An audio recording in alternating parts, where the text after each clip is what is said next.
Hello there, friends. Welcome back to another episode of Generation Tech. My name is Alan. I've noticed a trend in recent videos lately. Whenever I use generative AI in a thumbnail, I get a lot of pushback from you guys. And this is actually something I've been meaning to discuss, and now I finally have the time to do it. And I have a lot to say about this because I've actually been in the creative industry for like 2 decades now. And there's some things from my experience that I think can at least help you guys understand my point of view of what all this technology is. And, first of all, if you are angry at me, if you are upset at me, I totally get it. Especially if you're like an artist or you do some type of work that is being replaced by generative AI right now. I mean, it's absolutely terrifying to see your profession, your way of making money get replaced by technology. And that is something, unfortunately, as a creative person, I've been dealing with in the last 20 years, right? This is something I'm very familiar with. See, I went to college and I was dumb enough to major in TV, film, and radio. With a minor in journalism. I thought journalism was actually like a pragmatic thing that I could fall back on, in case I couldn't make money making movies and films. I don't know what I was thinking. What I didn't fully understand at the time was most of the technology I was being trained on would already be obsolete by the time I graduated school. We shot on DV tapes, not SD cards. We used massive, heavy RE lights for everything. Lights that ran so hot, they were borderline dangerous, to be honest. I once forgot a diffuser, which is like a white piece of cloth that is used to diffuse light, and I thought I could use tissue paper instead, and immediately caught on fire on set, which is nice. We also used to layer makeup on people's faces, like it was just like a mask you would wear of makeup, liquid makeup, and we kind of hoped it wouldn't melt off under the heat because it really was that hot. And that worked back when we used to shoot in standard definition, but when HD became widespread, it completely changed how lighting and makeup had to be done. We also were taught some like basic electrician skills so that when we wired up these lights, which used a ton of energy, we didn't short circuit the entire building or something like that. And of course, by the time I entered the workforce, I was mainly using very light LEDs, which drew very little power. We also did like TV studio shoots. Unfortunately, in my college, everything I trained on was analog, and by the time I entered the workforce, most things were becoming digital. And so I entered the industry as a young production guy without the proper skills or knowledge to actually use the equipment that was being used. Luckily, I had the right attitude. I was a self-starter, and you kind of have to be, unless you have an inside connection in the industry, because you're basically just constantly training yourself. You're trying to learn every skill, every position that you possibly can so that you can find some way to ascend the hierarchy and the ladder of a production team. There's always something new to learn, new software, new gear, new workflows. It can be very exhausting. And there's also a lot of money you have to invest into things, especially if you go freelance. You have to buy new computers, new cameras, new lenses, software licenses. You have to, go to workshops, attend seminars. I used to go to B&H in Adorama every week like it was church because it was also free and I could play with all the tools. And when you're in your early 20s, it is completely doable, right? You have very little money, very little wisdom, but you got a lot of time and energy, so, why not? But the more experience I gained, the more I noticed this trend of technology just making my skills useless. I mean, I spent more than a year training to become a Steadicam operator, a very niche specialized skill, and by the time I finished, most productions had already switched to gimbals. I also learned rotoscoping when it was slow, painful, and manual. You had to do it frame by frame. Now generative AI has made that process dramatically faster. I also saw the news media go from hiring camera and journalist teams to asking journalists to film themselves,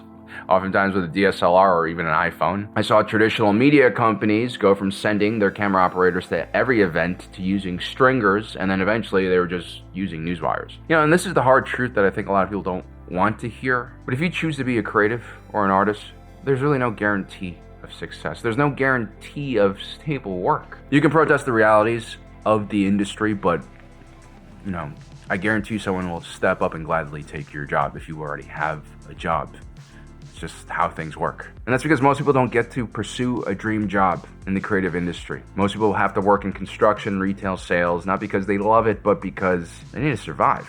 I've had to work 6 and 7 day weeks for most of my adult life. And back when I was working, if you were a creative, overtime pay was not required. It wasn't guaranteed unless you're like a union person and you had that protection. But in a lot of ways, I always saw unions as like a gatekeeper for me to get into certain roles and stuff like that, because I was too young, I didn't have the experience. And so yeah, it was always very difficult, scrapping together enough money for rent, just paying for basic things, because sometimes you had to take jobs that you received no payment for. That was actually quite common. This is just what hyper-competitive industries that everyone wants to be a part of look like. This is how it works. There are also no guarantees that you won't be replaced by new technology, a new tool, or a new business model. Now, obviously, generative AI, the LLMs that power them are not just any technology. This could be the technology that changes everything in how we interact with the world. And there are ethical concerns about this technology that are honestly very alarming and kind of terrifying as well. But from the point of view of someone who has been in the creative industry, to completely reject the new technology and take an activist position against it is just not something that I think, if you're a serious artist, you can afford to do. I've mentioned this briefly in other videos. Like, when you approach new technology, you cannot be emotional.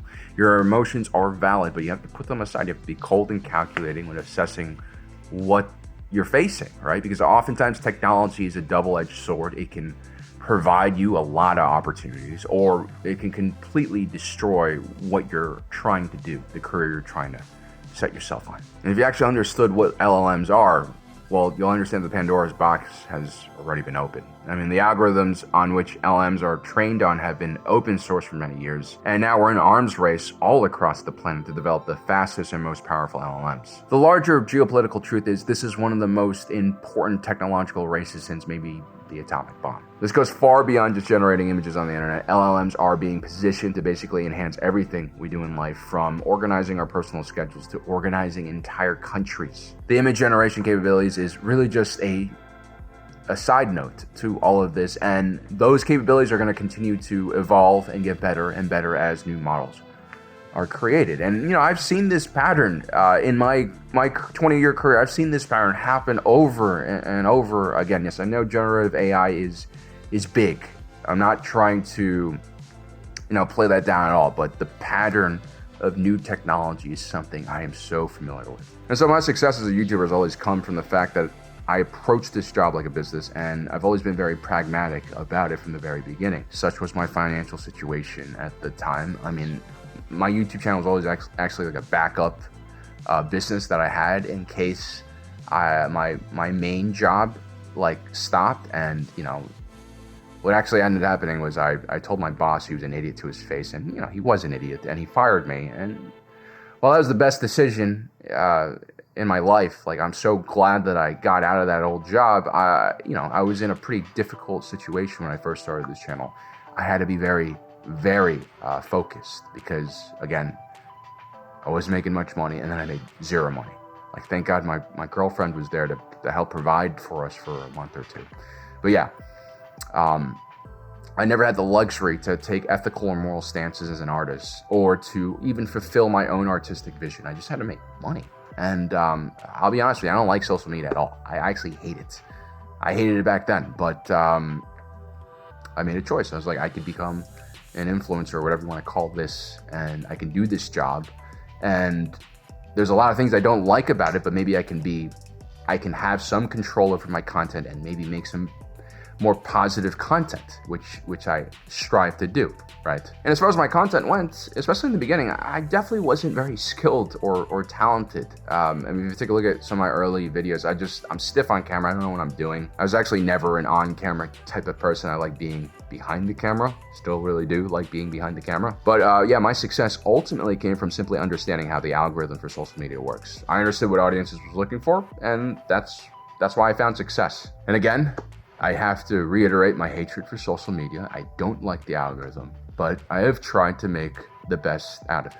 But every now and then I do run into channels like AFK, for instance, which is a short film animation channel. They have a series called For the Empire, and it is truly awesome if you are a Star Wars fan. I'm guessing all of you are if you're watching this.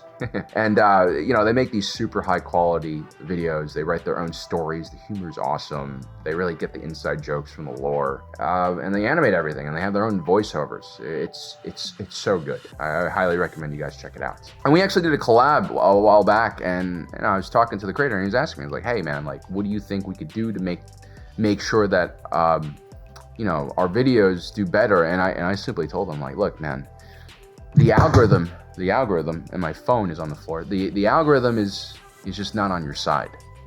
your business model is not efficient. You spend a lot of money and manpower to animate and do these voiceovers. And YouTube, unless you can scale to a massive size, you really can't spend that much money. If you're a small or medium-sized creator like myself, you gotta keep your operating costs low, especially if you're not making original content and you're basing your stuff off of Star Wars, because there's like licensing issues there, right? And also at the same time, like, I explained to him, like, my channel is the reason why your channel doesn't work, because my channel is really just made extremely efficiently to make money, right? I'll be honest with you guys about this. Like, I can make 3 videos in a week. You probably can only make 1 as AFK, right? You're spending all of this time making this high quality production. I have just myself. I don't really hire anyone else except for Congo, who's my editor. And so we keep everything very minimal. And what's worse is my content is like super derivative. It's actually just commentary about a fictional franchise. Sometimes I'm just discussing lore that honestly anyone can look up on the internet. I have no illusion about this. I actually hold content creators like AFK in very high regard. There's a part of me that wish that I could take those kind of risks and actually do something really nice like that, but the financial situation for me was always pretty difficult. And so yeah, when I encounter channels like AFK, I feel very conflicted inside and a bit disturbed by just the trend in which things are going. And when I take a look at generative AI, I'm filled with like a similar feeling. Like, here we go again, right? How many more awesome creators are we going to discourage with this technology? But here's the thing. History tends to repeat itself, especially with humans. In the 90s, when Photoshop was created, it was kind of seen in the same way as generative AI is today, as a threat that could destroy art as we know it. Art is one of the most potent expressions of free will that humans have. It's a beautiful way to communicate with one another. It's very abstract, it's very emotional, and you can connect with people in ways that you can't really do with words sometimes, I think. Now, interestingly enough, what happened with Photoshop was it didn't actually destroy art. It actually allowed more and more people to engage in artistic pursuits and create, dramatic and epic stuff using computers. What we found out was the art that Photoshop was creating was still valid because there's still a person who is creating and assembling the images. Photoshop turned out to just be a tool. And so instead of taking jobs from artists, an entire new industry was created for digital artists. I understand the desire for self-advocacy, but I think when it comes to these kind of big technological changes, it is very helpful to kind of remove yourself, detach yourself from the situation and kind of get a larger systems point of view of what's actually happening. Because you could decide to be a victim and hope for people to help you. But in my experience, technology is brutal and unfeeling, as are the tech bros who create this technology. The problem with generative AI is that it's trained on basically the internet, and it is trained on the work of others. It's also trained on me. Like, I have thousands of videos on the internet. I have so much different work, and I'm sure these LLMs have me uploaded in there. And, while I personally don't really care too much, I have kind of like strange views on IPs, I guess. I understand why other people would be disturbed by this, right? Like, we all have our own experiences, and again, it's valid. But yeah, if you take a look at the models that are doing the best, that are the most advanced, like Gemini and a few of the Chinese models, they're doing good because they have access to a lot of data. Gemini is trained on YouTube. Google Search has a suite of tools that Alphabet hosts. The Chinese models have these super apps in Asia, which, again, consolidate a lot of information. And so what we're seeing with generative AI is it's basically regurgitating stuff, right? It's like a glorified search engine. It does research really well, but when it comes to actual thought and original ideas, it's a little tougher. Although with all the inferencing that's happening, it's starting to get pretty interesting, I think. Now, for someone like me, I use generative AI to create assets. Like when I want Lena Headey to portray Mina Bonteri, in the old days, I would have just photoshopped it. Now I just create the individual, image of her, and then I kind of layer that in Photoshop. Photoshop is still my the last step in my workflow, right? It can be pretty complicated. Sometimes I have a lot of different AI generated assets and I'm layering it, doing all sorts of crazy stuff. I mean, I wish I had this tool when I was making my Star Wars Invaded by Earth series. I had to do a lot of photoshopping and layering in Adobe Premiere to make those videos work. And look, it took forever, dude. What I worry more than anything about generative AI is not that it's going to hurt the existing artists. I think if you're an established artist, if you have skill, if you have an audience, you can always adapt, you can always change, you can even incorporate these generative AIs to make your work even more accessible or successful. But it's really like the entry level, the new artist that I'm really worried about here. I mean, why would I train to be a painter when I can just project the ideas in my mind onto the screen with an AI tool? It really scares me that the future we're heading towards might just be constant remixes of old art into new art. But then there's this other side of me, which is quite cynical about like, what is creation? What is creativity? I talk to Congo about this a lot. I constantly badger him about this. Because if I'm being honest, when I write, everything is just a mashup of previous experiences and ideas I've read. Even the ideas I think are my own, most likely, were thought up by someone else first and then somehow made it into my mind. Like, I actually don't watch other stars' YouTube channels specifically so I don't accidentally copy other ideas, because that's how my mind works. I soak up things and I forget where they come from, and it happens all the time. And so yeah, the very essence of creation is something I've always been skeptical of. I think the only true original creation we make are either those we find when doing a ton of hallucinogens, or, the ideas that are based on our own personal lived experiences we have, because both of those things can be unique and hard to replicate. But everything else, it might as well just be remixes of existing art and ideas that have been created before us, right? In that way, how is generative AI that different? I mean, there's a time when DJing was seen as not real music. Hip-hop sampling was treated as plagiarism. In the 19th century, when collage methods were developed, they were considered a low form of art, and there was actually a lot of resistance against it. The academic art world was run by, mostly men, and they perceived collaging as a female task. It's like as a side hobby rather than a serious art form. And maybe skills like using a paintbrush will become antiquated, but then again, digital styluses haven't really completely replaced painting. I mean, people still paint. I literally took a class with my wife the other day with a few friends, and it's actually really stupid. They forced us all to paint the same sunset. I was like, what? How is this even art? But yeah, we still paint. Also, remember when electronic music was mocked as button pushing and just noise? Well, now it's accepted, and there's also more musicians than ever playing all sorts of non-digital instruments. Actually, the bigger worry that I have about generative AI is not actually about art per se. I think in the short run, the economics that the hyperscalers are trying to model are kind of crazy. I mean, they're just building infrastructure at such an extreme rate that it's creating an economic bubble that, if not properly managed, can cause some real pain. And the companies who emerge at the top, whether it's Google or I think OpenAI is probably going to go bankrupt, so maybe like Microsoft or Amazon, whoever controls these models are going to control even more power. And in a year where M&A activity has been like off the charts, I really envision a future where corporations are going to be far more powerful than countries. I mean, Google already is, again, escaping every antitrust lawsuit that the world is trying to throw at it. That, or it's just laughing them off and paying the fines. I mean, I think their earnings came out yesterday. They generated, $118 billion in quarter 4 of 2025. And I think their CapEx for next year to build more data centers is somewhere around $185, $185 billion. That's insanity. Makes money almost feel like it's not real. At the same time, this technology will be extremely disruptive to our labor markets, which I think is a much bigger threat. It's not just going to be artists too. We have models like Claude making tech workers far more efficient, but again, the entry-level jobs are disappearing as a result. And what happens when you get rid of entry-level workers? Well, you don't get a new crop of workers to replace the aging skilled workers you already have, right? You need entry level. Someone has to start somewhere. Now, I know this efficiency from generative AI models will create more growth and creation. I mean, we're already seeing benefits in multiple sectors, and it will make the world a better place in a lot of ways. I mean, medical breakthroughs are happening today at an exponential rate. And many of the diseases that have, killed or maimed our parents' generation might be cured in the next few years. I mean, this is a very, very big positive. For anyone who's ever, had to deal with a loved one who has died from an incurable disease.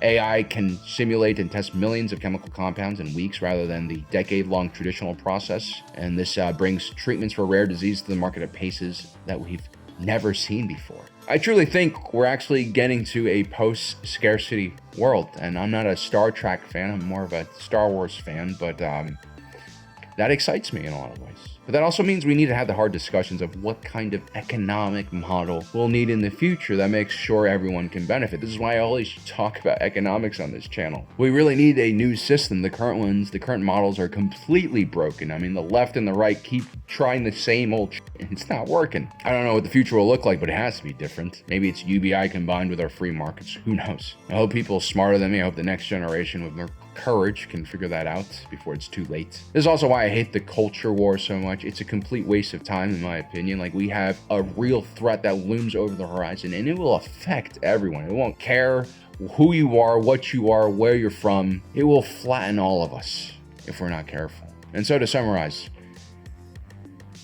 if you're afraid of AI, I mean, by all means, you can protest it. You can tell people not to use it. But I think time is better spent, again, understanding how AI actually works and how it can benefit your own life, should you want to go in that path. At a minimum, that gives you a chance to adapt and stay relevant. I can ultimately see generative AI going the same route as Photoshop, as it will spawn an entirely new type of artist. Just like how people used to write code to generate websites, people will now generate prompts and make crazy pictures and videos. Or you can make the hard decision to stick with your artistic principles, which I respect a lot. Like, my brother-in-law is like one of the most talented musicians I've ever met. He's very low-key. I think he's the Generation X kind of guy. And like, I wish I was like him. He's like so cool. Like, he's not a sellout. I consider myself definitely a sellout. But yeah, if you want to go that route, more power to you. And I hope you success. I think there's still going to be niche demand for actual handcrafted art, and I think that the price that people are going to be willing to pay is going to be even higher, but the skill levels are going to be higher as well. You might not be as successful as you used to be. You might need to be in the 1 percentile to actually continue making a living doing these things. And again, sorry to repeat this like a broken record here, but like, there's no guarantees when you're creative that you will make money. That's what we trade when we pursue our passions in life. Well, guys, that is my my breakdown on this whole issue. Again, I'm not going to apologize for using generative AI, because I don't fundamentally see what I'm doing as something that is damaging any of my viewers personally. Again, I have a ton of content out there. I probably have more content that is being trained on LLMs than most of the people who are commenting here. So I'm fully aware also of the consequences of all these things. And what I can leave you is just these suggestions. And I honestly just hope for the best for you guys, especially if you are an artist. I know how difficult it is. And I know this is probably not what you want to hear, but sometimes the cold and more realistic approach is going to be more beneficial in the long run. All right, guys. I'll see you next time.